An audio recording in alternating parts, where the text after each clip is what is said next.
अस्सलाम वालेकुम नाज़रीन, आप देख रहे हैं प्रोग्राम दो टोक। मैं हूं किरण नाज। प्रोग्राम में आज काफ़ी सारे अहम मौज़ूआत हैं जिसे ज़ेरे बहस लाएंगे। सबसे पहले तो मौलाना फजलुर रहमान साहब का एक ऐसा स्टेटमेंट जिस पर फिर हमने देखा कि हुकूमत की जानिब से भी, अपोजिशन की जानिब से भी और अवामुन्नास की जानिब से भी तनकीद हुई और मौलाना की पार्टी के से भी उस पर जब सवाल हुआ तो उन्होंने भी इस हवाले से बताया कि इसे सियाक़ो सबाक़ से हट कर पेश किया गया है। मौलाना साहब से कहा गया कि वजाहत कर दें। आज मज़ीद जब मौलाना साहब ने इस पर बात की है तो बजाय इसके कि मौलाना साहब इस पर कोई वजाहत करते, बल्कि उन्होंने वो न सिर्फ अपने मौक़िफ़ पर डटे हुए हैं बल्कि पीछे हटने से भी मौलाना साहब ने इनकार कर दिया। इस पर तो बात करेंगे, लेकिन इसके साथ साथ मौलाना साहब की जमात ये भी दावा कर रही है, मौलाना साहब खुद ये दावा कर रहे हैं कि खैबर पख्तूनख्वा की हुकूमत जो है वो ऑफ़र हुई थी मौलाना साहब को, लेकिन उन्होंने इसे मुस्तरद कर दिया। मौलाना साहब की ये जो तर्ज़ सियासत में एक तब्दीली आई है, इसकी क्या वजह है, इसे ज़रूर डिस्कस करेंगे। लेकिन इसके साथ साथ अलीमा खान साहिबा वो स्ट्रीट मूवमेंट चला रही हैं और बाकायदा अब जिस तरह के वो नारे लगा रही हैं, जिस तरह की वो बात कही है, जिस तरह से कारकुनान को मोबिलाइज करने की कोशिश करेंगे, वो एक बड़ा सवालिया निशान है। आज़ादी या शहादत जैसी वो बातें कर रही हैं, तो सवाल ये है कि वो चाहे अलीमा खान साहिबा हो या कोई भी और हो, अगर सियासत के लिए इस तरह के नारे लगाए जाते हैं तो सबसे पहले फिर फ्रंट लाइन पर अपनी औलादों को, अपने बच्चों को लेकर आना चाहिए। उसके बाद फिर जो अवाम है या कारकुनान है उनको ये बात कहनी चाहिए। सुनिए ज़रा अलीमा खान साहिबा क्या कह रही हैं। जब तक इनको नहीं बनाएंगे, ये इमरान खान को ना कहते थे नहीं से मिटा देंगे, ना इमरान खान का इलाज करने देंगे। हमारा नारा है आजादी की शहादत।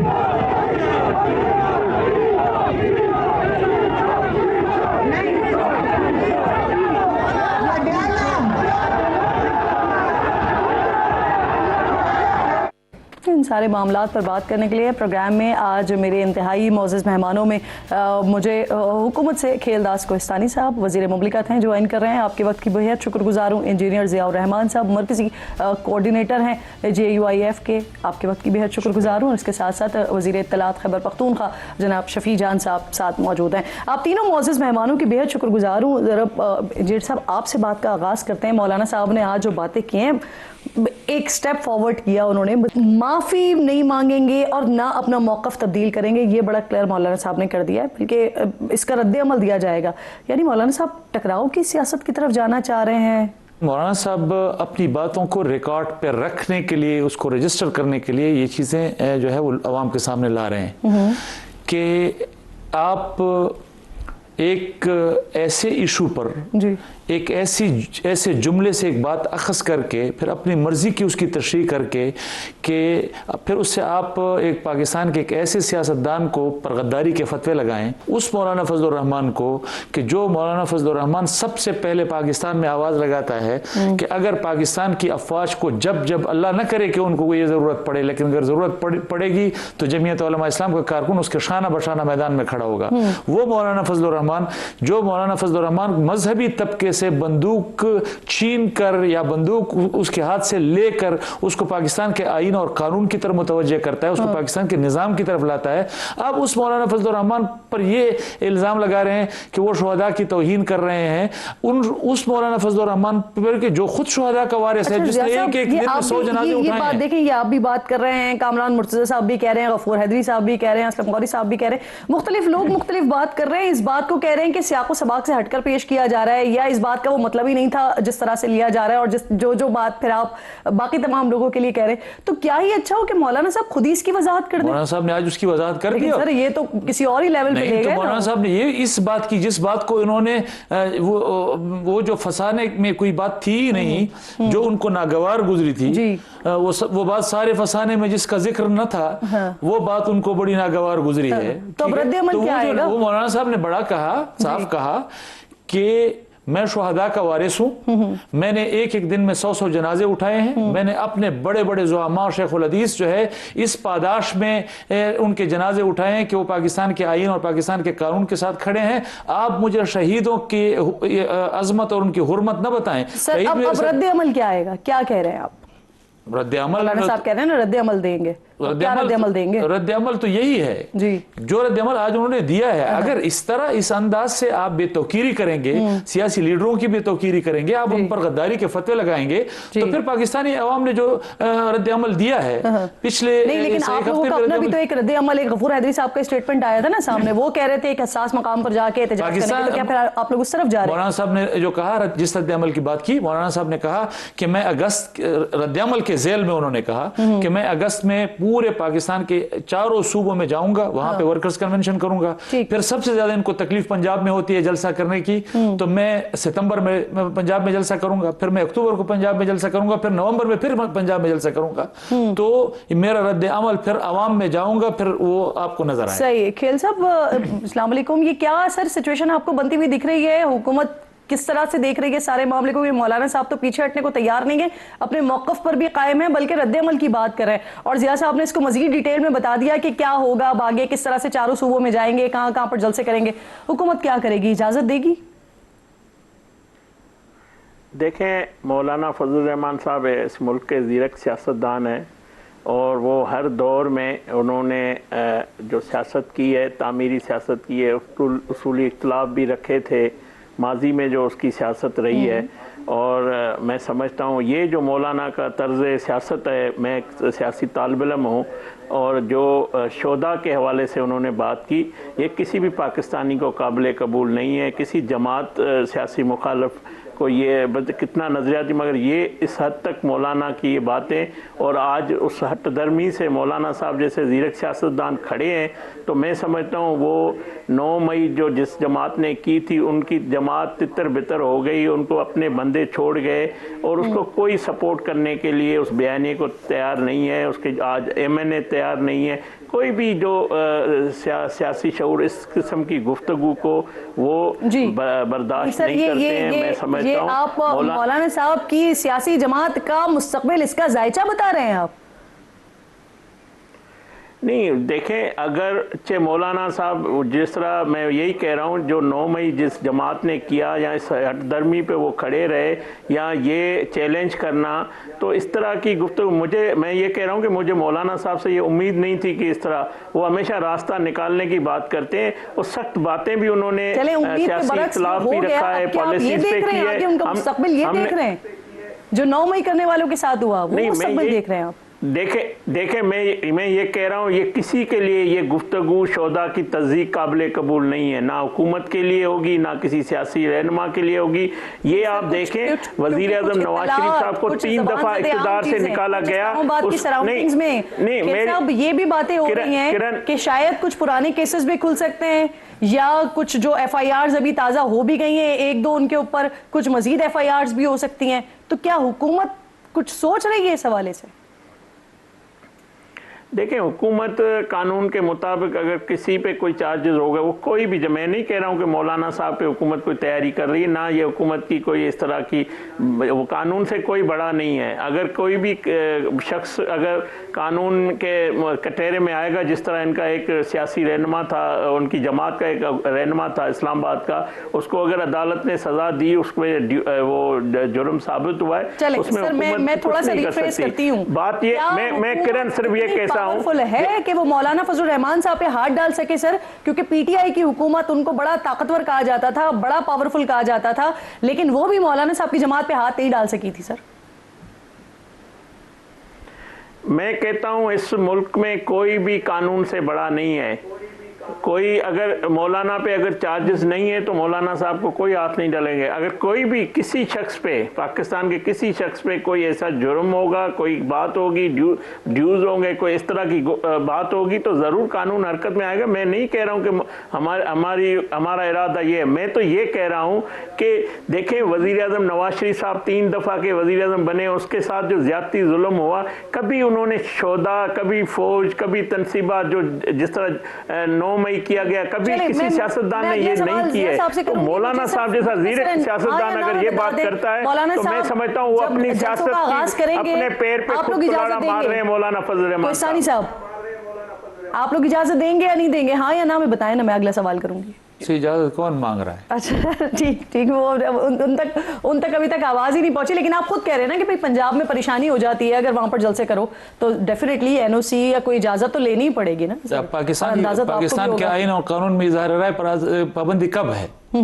क्या पाकिस्तान का आईन और कानून इंतजामिया के बगैर तो आप सिर्फ उनको ये इन्फॉर्म एनओसी तो जरूरी है ना। आप सिर्फ उनको ये इन्फॉर्म करेंगे कि यहाँ हम पाकिस्तान के आईन और कानून के दायरे के अंदर रहते हुए एक इज्तिमा मुनक्कद कर रहे हैं, आप उसके लिए इंतजाम कर लीजिए सिक्योरिटी के हवाले से, आपके एडमिनिस्ट्रेटिव इंतजाम आप वो कर लीजिए। इजहार राय पर पाबंदी तो पाकिस्तान के आईन और कानून में है। आप इन्फॉर्म करेंगे, इजाजत नहीं लेंगे, हमने कभी और अगर आपकी इंफॉर्मेशन पे भी उन्होंने कहा कि नहीं आप कर सकते, आज तक तो इस काबिल नहीं हुए कि वो हमें कह सके कि जी आईन और कानून के दायरे के अंदर रहते हुए आपने आज़ादी इज़हार राय का हक इस्तेमाल नहीं करना। तो मैं जब आज तक नहीं हो सका तो मैं फिर खामखा इम्कानियात पर क्यों बात करूं? हाँ, मैं एक बात और ये खास ऑफर सिर्फ पाकिस्तान तहरीक इंसाफ के लिए नहीं, मैं इस पर अच्छा मुझे बताइए, ये जो सवाल भी साथ साथ ले चले, मैं आपसे पूछना ही चाह रही हूँ कि अभी जो बातें हो रही हैं और कुछ अर्सा पहले भी एक अहम सियासतदान वो भी ये बात करते रहे कि मौलाना साहब के हवाले से कुछ फाइल्स हैं वो भी खुलने जा रही हैं, तो क्या कुछ आप लोगों के पास भी है कोई ऐसी डिटेल्स, कोई इत्तलात आ रही है कि कुछ रोशन दिल माशात जो कुछ उनके पास है? ये आज की बात नहीं है किरण, ये 1995-96 के ज़माने से कभी वो कहते हैं जी डीजल के परमिट लिए हैं। भाई अगर परमिट लिया है तो परमिट तो कोई कागज़ होगा ना, कोई सरकार के रिकॉर्ड में कोई उसके इजाज़तनामा होगा ना, तो निकाल के लाया है। कभी वो कहते हैं ज़मीनें ली हैं तो उसके कोई कागजात होंगे तो निकाल के लाए।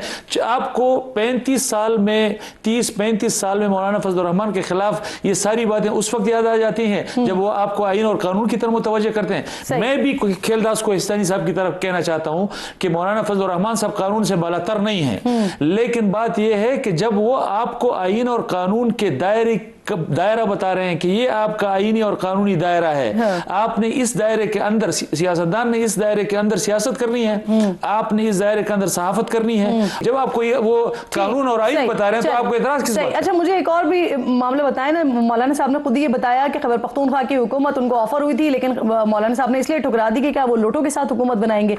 अब उनकी बात से मुझे याद आया सर, जब ये अली अमीन गड्ढापुर साहब को हटाया गया था और सुहेल आफरीदी साहब को लाया जा रहा था, तो उस वक्त वाहिद नॉमिनेशन फॉर्म्स जो गए थे ना वजारत आला के लिए वो आपकी पार्टी से गए थे और कामरान मुर्तजा साहब ऑन रिकॉर्ड मौजूद हैं, उन्होंने बताया था कि 35 के करीब कम से कम MPs हैं जो उनके साथ मौजूद हैं। तो सर आप लोग तो खुद हुकूमत की कोशिश कर रहे थे, जो मौलाना साहब कह रहे हैं कि उनको ऑफर हुई थी। देखिए किरण, ये सवाल मैं इस सवाल का जवाब मैं आपके प्रोग्राम में पहले भी दे चुका हूं, मैं इसका याद कर रहा हूं, उसको मैं रिपीट कर रहा हूं कि देखें सबसे बड़ी अपोजिशन की जमात KP में जमीयत उलमा इस्लाम है, फिर उसके बाद मुस्लिम लीग जी।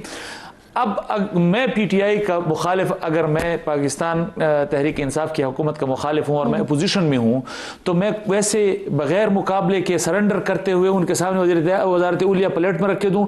हमने कब किसी एक MPA के पास जाकर उसको कहा कि आप हमें वोट दें? किसी PTI के एक MPA की तरफ हमने तो इवन मुस्लिम लीग और ENP के MPS को नहीं कहा था कि आप हमें वोट दें। हमने सिर्फ अपने नॉमिनेशन पेपर फाइल किए थे अपने 18 सीट्स के लिए। ठीक है, हालांकि उसी दौरान में फिर ये भी हुआ था कि आप लोग ही जो है वो इस चीज के खिलाफ थे कि KPK में हुकूमत जो है वो किसी और को दे दी गई है, आपका मैंडेट चोरी किया गया। अलीमा खान साहिबा ने जो आज बातें की हैं, शफी जान साहब ज्वाइन कर चुके हैं, हमें साथ मौजूद हैं। ठीक है, अब अलीमा खान साहिबा ने आज जो स्टेटमेंट दिया है उस हवाले से सर कोहिस्तानी साहब ये फरमाइएगा, ये आपने देखा है इनके स्टेटमेंट्स आप देख रहे हैं, वो कारकुनान को जिस तरह से बुला रही हैं और उनसे शहादत के हवाले से बाकायदा तौर पर हलफ ले रही हैं, कैसे देख रही है हुकूमत इस सारे मामले को? और आप समझते हैं कि इस वक्त जो अलीमा खान साहिबा लीड कर रही हैं जिस तरह से, गो के उनके जो अपने लोग हैं वो तो साथ दिखाई नहीं दे रहे हैं, लेकिन कारकुनान को क्या वो मोबिलाइज कर पाएंगी और क्या हुकूमत को कोई टफ टाइम दे सकेंगी, या आप लोग रिलैक्स हैं? देखें किरण, मैं समझता हूँ ये अलीमा बाजी का निकलना ये पहली दफ़ा नहीं निकली, कई दफ़ा उन्होंने जेल के बाहर तमाशा लगाने की कोशिश की है। 10,000 लोग आएंगे, 20,000 लोग आएंगे, फिर कहती है कि MNA आते नहीं है, सेनेटर आते नहीं है, कारकुन आते नहीं है। लोगों ने उसको मुस्तरद किया है, बल्कि PTI के जो आम वर्कर है उन्होंने भी उसको मुस्तरद किया। ये इनकी घर की लड़ाई है, इनकी बुशरा बीबी, अलीमा, और इनकी यही है कि किस तरह पार्टी पे कब्जा किया जाए। ये इनका अंदरूनी मामला है। मैं समझता हूँ PTI इस वक्त तितर बितर हो चुकी है, उसमें कोई ऐसी अवामी हिमायत उनको। हाँ, ये ज़रूर है कि वो वसाइल पे KPK में वसाइल हासिल करने के लिए जो जिस तरह लूट मार लगाई हुई उसमें उसका रुख उसने ज़रूर किया है। तो मैं समझ इससे हुकूमत को कोई तशवीश। हाँ, ये ज़रूर बात है कि जो इसकी इमरान खान की जो हमशीरा है नूरी, उनका जो बयान है वो मैं समझता हूँ जिस तरह उसने मार्का हक के मुतनाज़ा बात करके। मैं अगले सेगमेंट में सर उसी पे ही बात करूंगी, लेकिन पहले जरा हम इस वाले को क्लोज कर लेना, इस बात को क्लोज कर ले। जिया साहब, एक तरफ आप लोग कह रहे हैं कि अगस्त से आप लोग जो है, मैं आती हूँ सर, मुझे इजाजत दीजिए, मैं सवाल लेकर आऊंगी आपके पास। गोस्तानी साहब, आती हूँ आपकी तरफ। सर, आप लोग जा रहे हैं अगस्त से सितंबर से जलसे वगैरह करने का आगाज करें। 5 अगस्त से TTIP वो शुरू करने जा रही है अपने तमाम कुछ जलसे और एहतजाज वगैरह और धरने के हवाले से भी बात हो रही है। कुछ जमातें डिस्टेंस कर रही हैं, लेकिन कुछ जमातें कह रही हैं निकलेंगे। पाकिस्तान तहरीक इंसाफ भी उसका हिस्सा, फिर उसके बाद वकला भी एक तहरीक लेकर आ रहे हैं। तो अब क्योंकि आप लोगों का भी जो तर्ज सियासत है वो थोड़ा तब्दील हुआ है, तो क्या ऐसा हो सकता है कि PDM की तर्ज का कोई हम एक नया अलायंस देखें और फिर उसके बाद आप लोग सड़कों पर आ रहे हैं सब मिलकर? देखिए किरण, हमने तो ये जलसे जुलूसों का सिलसिला आज से शुरू नहीं किया। ये तो हमने 2024 के फरवरी के इंतखाब के फ़ौरन बाद से शुरू कर दिया था, और हम पाकिस्तान के तमाम सूबों के शहरों में जा रहे हैं और जलसा आम कर रहे हैं। और ये अभी आपने हालिया कसूर का जलसा देखा, और इसी तहरीक को तसलसल देते हुए हम पाकिस्तान के दूसरे शहरों में जा रहे हैं और अभी जाने लगे हैं। जहाँ तक इनके ऐलानात की बात है, कोई बाज़ाब्ता हमारे साथ न इस हवाले से कोई राब्ता है, ना इस हवाले से कोई बात हुई है। लेकिन हम सियासी लोग हैं, सियासी लोग कभी भी इस बात को खारिज इम्कान करार नहीं देते कि कल को उनको किसी सियासी कुव्वत के साथ बैठकर आगे के लिए लाहे अमल बनाकर चलना होगा। लेकिन हमारी पार्टी जो है, उस पार्टी का एक मौक़िफ़ है और एक बाज़ाब्ता मौक़िफ़ है कि हम किसी भी सियासी इत्तेहाद की तरफ नहीं जा रहे। सही। वैसे मुझे अभी आप बात कर रहे थे तो मुझे याद आया, मौलाना साहब ने वैसे अपनी तकरीर में एक और बात भी की है। उन्होंने कहा कि जब उन्होंने तकरीर कर ली कसूर वाली, उसके बाद फिर एक मौलवी साहब उनके पास आए, गालिबन उन्होंने तारीफ वगैरह की मौलाना साहब की, और अगले दिन वो टीवी पर बैठ कर रो रहे थे। किसके बारे में कह रहे हैं? आपको रोता हुआ एक ही शख्स नजर आया था किरण, तो वो आपको भी मालूम है कि कौन रोया था। तो आप मुझसे नाम क्यों, मौलाना साहब ने अपनी तकरीर में नाम नहीं लिया, तो मैं भी उनकी पार्टी की तर्जुमानी कर रहा हूँ, तो अच्छा नहीं है कि मैं नाम लूँ। लेकिन ये अजीब बात है कि कसूर का जलसा हो गया, कसूर के जलसे के अगले दिन जो है यहाँ सऊदी सफारत खाने में खाना था, खाने में बैठकर वो हुकूमती मुशीर साहब वो जो है वो मुबारकबाद। ताहिर अशरफी की बात तो नहीं कर रहे ना आप कह रही हैं तो मैं आपकी तारीफ कर देता हूँ। चले ठीक है, मुझे एक छोटा सा ब्रेक लेने दीजिए। मेरे दोनों मौजूद मेहमान साथ में, हमें ब्रेक के बाद शफी जान साहब भी ज्वाइन करेंगे।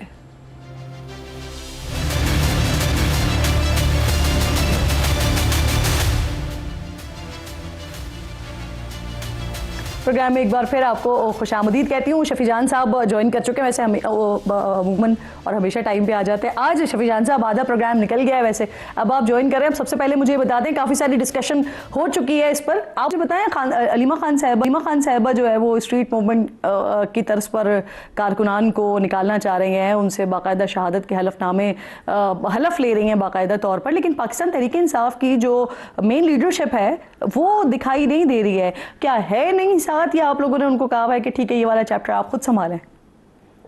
सबसे पहले किरण साहब आपका शुक्रिया। जहाँ तक अलीमा आपा की बात है, बिल्कुल इस वक्त वो खैबर पख्तूनख्वा के मुख्तलिफ हिस्सों में रैलीज को लीड कर रही हैं। एक काबिल तारीफ भी है, काबिल तहसीन भी है। हर शख्स जो PTI के अंदर है या इमरान खान साहब के साथ मोहब्बत करता है, वो PTI से बाहर भी है, जो भी इमरान खान साहब के लिए कोई एफर्ट कर रहा है उसको सपोर्ट भी करना चाहिए, उसकी तारीफ भी करनी चाहिए।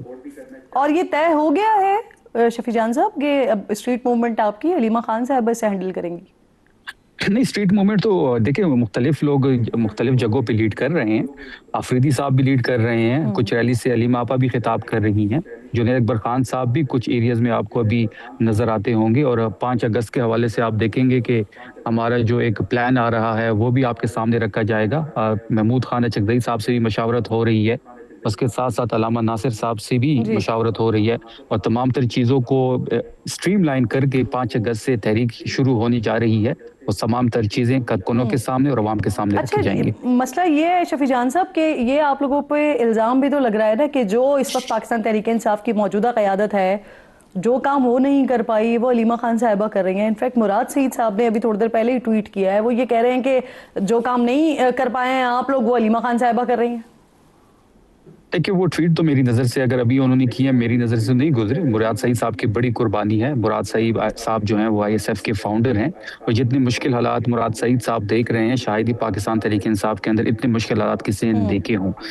देखिए हर बंदा अपनी पोजीशन पे रह के एफर्ट भी कर रहा है, कोशिश भी कर रहा है और सारे लोगों को PTI के अंदर तमाम ओहदेदारों को, तमाम provisional assembly, national assembly, senate के मेंबर्स को हर बंदे को एफर्ट करनी पड़ेगी। सर आप उन्हें कहते हैं वो गैर सियासी हैं, लेकिन वो कारकुनान से अगर हलफ ले रही हैं, एहतजाज के लिए उनको निकाल रही हैं, तो वो फिर किस हैसियत से उनसे हलफ ले रही हैं? अडियाला जेल पहुंचने के लिए उकसा रही हैं? वो इमरान खान साहब की बहन है और बहन का जो रिश्ता होता है भाई से वो बड़ा प्यार भरा होता है। ये हर बंदी की जिम्मेदारी है, उनकी भी जिम्मेदारी है, हर बंदे की जिम्मेदारी है। अगर वो जिम्मेदारी ऐसे तरीके से निभा रही है तो वो काबिल तारीफ है। और बैरिस्टर गौहर और सुहेल आफरीदी साहब, ऐसा कह लूं मैं इसको कि बैरिस्टर गौहर साहब नहीं कर पा रहे या सुहेल आफरीदी साहब नहीं कर पा रहे? नहीं, आफरीदी साहब देखें एक बात नोट कर ले किरण साहिबा, इमरान खान साहब अगर रिहा होंगे तो वो आफरीदी साहब की क़यादत में ही होंगे। आफरीदी साहब भी उनको ये मोमेंटम बनाएंगे, इस तहरीक के मोमेंटम आफरीदी साहब ही लीड करेंगे और उन्हीं के सरबराही में इमरान खान साहब रिहा होंगे।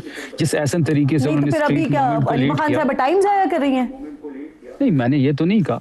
देखिए जिस तरीके से सुहेल आफरीदी साहब ने स्ट्रीट मूवमेंट को लीड किया, जिस तरीके से इस तहरीक में जो मोमेंटम आफरीदी साहब के आने के बाद जो हुआ वो आपके सामने था। पंजाब में कर्फ्यू लगाना पड़ा, सिंध का वजीर आला भाग गया, बलोचिस्तान में 144 लगाया जाता है कि खैबर पख्तूनख्वा में वो जहाँ खड़े होते हैं वहाँ पे जगह कम पड़ जाती है। जी चलें ठीक। अच्छा, नौरीन नियाज़ी साहिबा के हवाले से भी मैं बात करूंगी आपसे, क्योंकि उनका जो स्टेटमेंट आया वो भले 2 महीने पुराना हो, लेकिन अब जब वो सामने आया तो उसके बाद भारतीय मीडिया उसको बड़ी शिद्दत के साथ इस्तेमाल के खिलाफ डेफिनेटली प्रोपेगेंडे के हिसाब से उसको इस्तेमाल कर रहा है। NCCI ने नोटिस भी दिया है, 20 जुलाई को तलब भी किया गया है और साथ साथ ये भी कह दिया गया है कि अगर नहीं आती हैं तो फिर ये तस्वुर किया जाएगा कि उनके पास अपने दिफा में कुछ भी मौजूद नहीं है या अपने बयान को जस्टिफाई नहीं कर सकते। शफी जान साहब, नौरीन साहिबा का जो ये स्टेटमेंट है आप उसे दुरुस्त नहीं समझते? नौरीन साहिबा का जो ये बयान है वो आप खुद भी देख रहे होंगे कि किस तरह से इंडिया में सेलिब्रेट बाकायदा तौर पर हो रहा है। ये आप समझते नहीं वैसे नौरीन साहिबा को अपने इस बयान से रुजू कर लेना चाहिए था? पाकिस्तान हमारी ईमान का हिस्सा है किरण साहिबा। पाकिस्तान को इंशाल्लाह दुनिया की कोई ताकत फिक्स नहीं कर सकती। इंशाल्लाह ये क़यामत कायम रहेगा और पाकिस्तान की एक एक इंच की हिफाजत हमारा कौमी फरीज़ा है। नौरीन साहिबा का ये ज़ाती ख्याल हो सकता है, इस बयान का पार्टी के बयानी से कोई ताल्लुक नहीं है। देखिए बात बड़ी वाज़ेह है, इस तरह के फिर हम इन बयानात में पढ़ेंगे तो फिर मेमो गेट की बात भी खुलेगी, फिर डॉन लीग्स भी की बात भी खुलेगी, फिर जो मरियम साहिबा जो नारे लगाती थी जलसों में, इसके साथ साथ फिर जो आर्मी चीफ के बारे में जो ज़बान गुजरावाला में मियां नवाज शरीफ ने इस्तेमाल की, फिर गद्दारी के अब सुन ले जितने भी पैनलिस्ट आकर इशारा दे रहे हैं मैं उन सबसे कह रही हूं कि वो भी काबिल मजम्मत थे और ये स्टेटमेंट भी काबिल मजम्मत है। तो आप स्टेटमेंट्स उनको भी कहें, इसको भी कहें। पाकिस्तान के खिलाफ कोई भी बात करेगा वो काबिल मजम्मत होगा, लेकिन इस तरह नहीं हो सकता जिस तरीके से उन लोगों पे गद्दारी के मुकदमात कायम करके फिर मनसबों पर बैठाया गया। तो क्या उस टाइम जो गद्दारी के मुकदमात नवाज शरीफ या मरीम नवाज पे जो दायर हुए वो गलत था, या फिर आज चोरी शुदा मैंडेट पे उनको मनसब पे बैठाना गलत है? अब ये जो गद्दारी और मुहिब वतनी के सर्टिफिकेट्स है ये बांटना बंद करेंगे तो हम आगे बढ़ेंगे। ठीक, खेल साहब क्योंकि वक्त बिल्कुल खत्म हो गया, अगर इस पर आप एक कमेंट कर दें। देखें, ये शफी जान ने जिस तरह उसको डिसऑन किया इस बयान को मैं अप्रिशिएट करता हूं और हर मोहब्बतन पाकिस्तानी को इसी तरह इस बयान की मजम्मत भी करनी चाहिए। और मोदी का बाप भी जो है पाकिस्तान का कुछ नहीं बिगाड़ सकता, उसको दिन में तारे जो हमारी अफवाज ने दिखाया था field marshal general Asim Munir साहब ने, और जो उसको शिकस्त हुई उसका इकरार दुनिया कर रही है। सुपर पावर उसको हमारी फौज की सलाहियतों को, दिफाई सलाहियतों को, उसका एहतराम भी कर रही है, उसकी सराह रही है। शफी जान साहब ने जो मजम्मत की उसको आपने अप्रिशिएट किया। जिया साहब लास्ट कमेंट आपका। सर इस हवाले से जी मैं बिल्कुल यानी ये मेरी एक राय नहीं है, ये सब पाकिस्तानियों का एक मुत्तफ़िका फ़ैसला है कि हिंदुस्तान और पाकिस्तान की जंग में पाकिस्तान ने हिंदुस्तान को इबरतनाक शिकस्त दी जी। और इंशाल्लाह जब भी हमारा उनसे मुकाबला होगा पाकिस्तानी कौम मुत्तहिद और मुत्तफ़िक होकर हिंदुस्तान को और इसी तरह नौरीन से साहिबा का बयान मेरे ख्याल में ये हकीकत के करीब ना हो। सही, बहुत शुक्रिया। तीनों मोअज़्ज़ज़ मेहमान प्रोग्राम में साथ मौजूद थे। छोटा सा ब्रेक के बाद वापस आते हैं तो फीफा वर्ल्ड कप उसका फाइनल होने जा रहा है, बात करते हैं।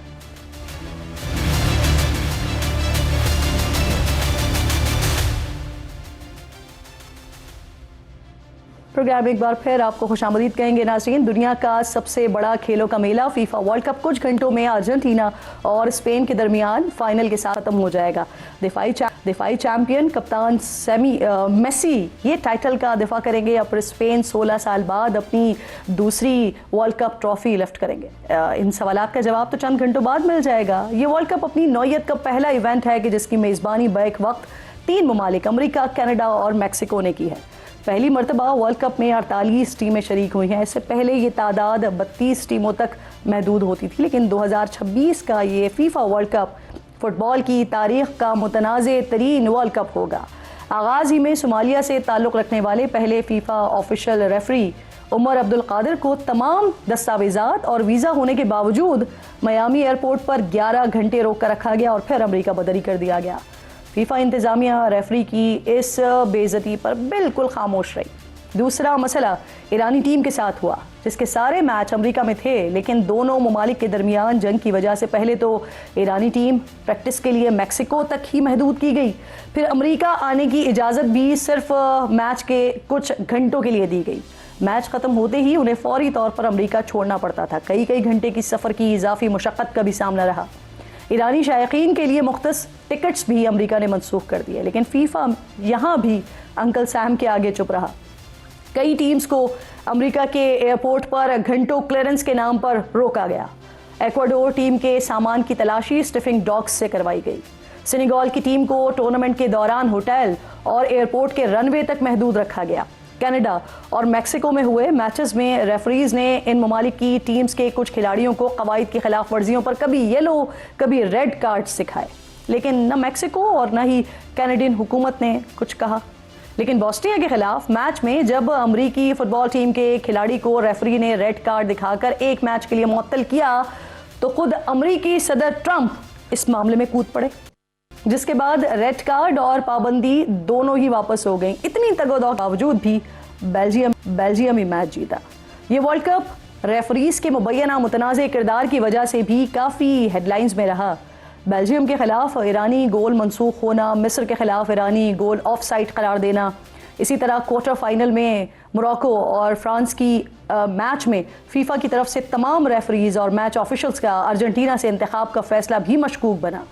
फीफा पर इस वर्ल्ड कप में दिफाई चैंपियन अर्जेंटीना और इसके कप्तान मेसी के लिए जानिबदारी के इल्ज़ामात भी लगते रहे हैं।